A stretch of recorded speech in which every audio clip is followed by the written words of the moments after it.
dream of visiting the Sahara came true in Erg Chebi, Morocco.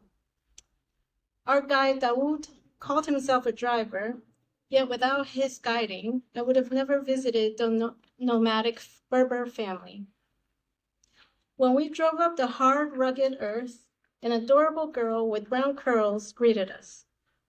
In a smaller tent, her mother prepared tea, bread, and their specialty, date syrup. Her younger sister, barely walking, peeked curiously from behind her mother's dress. We sat on low benches in the big tent, covered by a carpet made from black camel hair.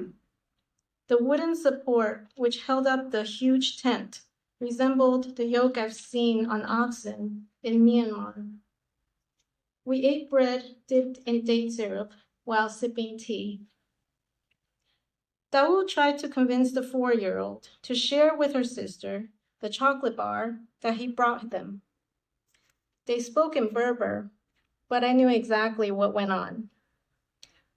Share this with your sister. La, she shook her head. Give 1 piece to your sister. This is big.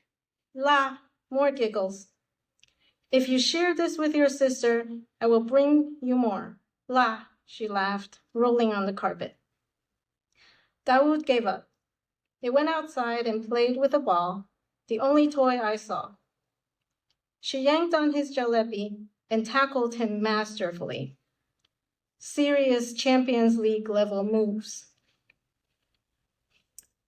I watched them and speculated a nomad's life. Their most valuable possessions are the sheep, and everything else must be carried along with their donkey whenever they decide to move. They live entirely outside. The beauty in their simplicity is hard to describe, but easily felt. 2. My first desert experience was Anza Borrego, California. There, I observed that when I'm happy, my mother responded in kind. All those years I spent seeking her approval was in vain. Back then, I didn't tell my mother much about myself or my life. I figured the less she knew, the less chance she'd find something to criticize. I drove from New York City to San Diego to continue grad school at the SoCal campus. I didn't like living in that city much, so with every opportunity, I drove out exploring. I rented a simple house for the desert weekend. We spent most of the day hiking, dodging enormous cactus, admiring the Martian landscape. The light and air felt purifying. We sat by a fire pit after dinner. Looking into the distance, she said, "Very nice day." Up to that moment, I think I've only heard her say that once in my entire life. Somewhat surprised, I rejoiced in her satisfaction. While I rehearsed the reply in my mind, a coyote's long, creepy howl pierced the silence. My mom bolted up in her chair. "I'm scared. Going inside." I watched her retreat into the adobe-style house.